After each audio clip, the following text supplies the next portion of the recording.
Hi guys, Mr. L here. Hope you're all doing well.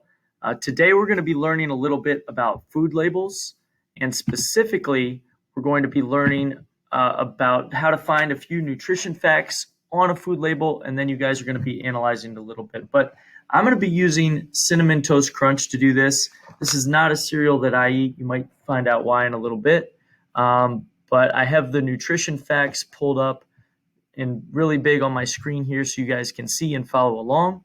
I'm going to show you guys where to find a few key facts, and then you guys are going to use your own food labels to do the same on your own.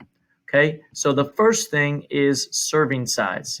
And serving size is right here at the very tip top of the food label, and that's an important thing to know about. This particular cereal, you see it says the serving size is 1 cup, and basically what I did here to kind of illustrate that, I showed you guys, I poured out 1 cup of Cinnamon Toast Crunch in my cereal bowl, and you guys can see it's really not very much. I'm guessing that most of you who eat cereal probably have more than a cup in your cereal. So what that means is all the nutrition facts on this label are based on 1 cup.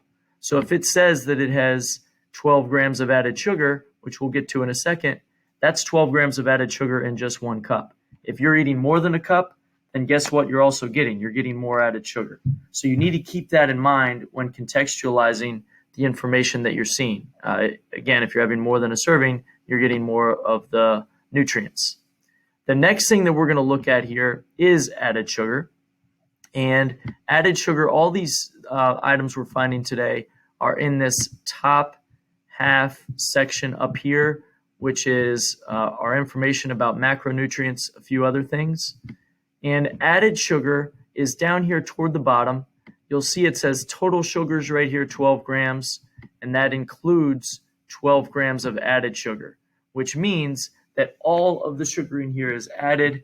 And guys, 12 grams is a lot, especially considering that kids your age are not supposed to have more than 25 grams of added sugar in a day on average. So, you're getting off to a pretty bad start if you're having that much added sugar in your breakfast cereal. Okay, added sugar again right there.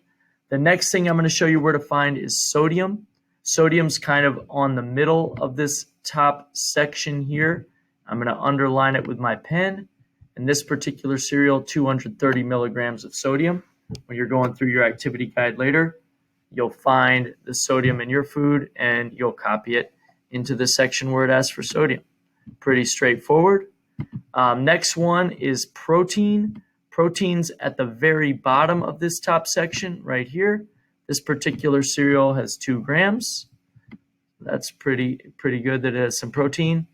And then last thing, although I'm not going to ask you to find this in your activity guide today, I wanted to point it out because we did a lesson about fat.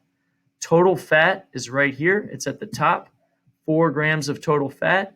You see our 2 unhealthy kinds, saturated and trans fat.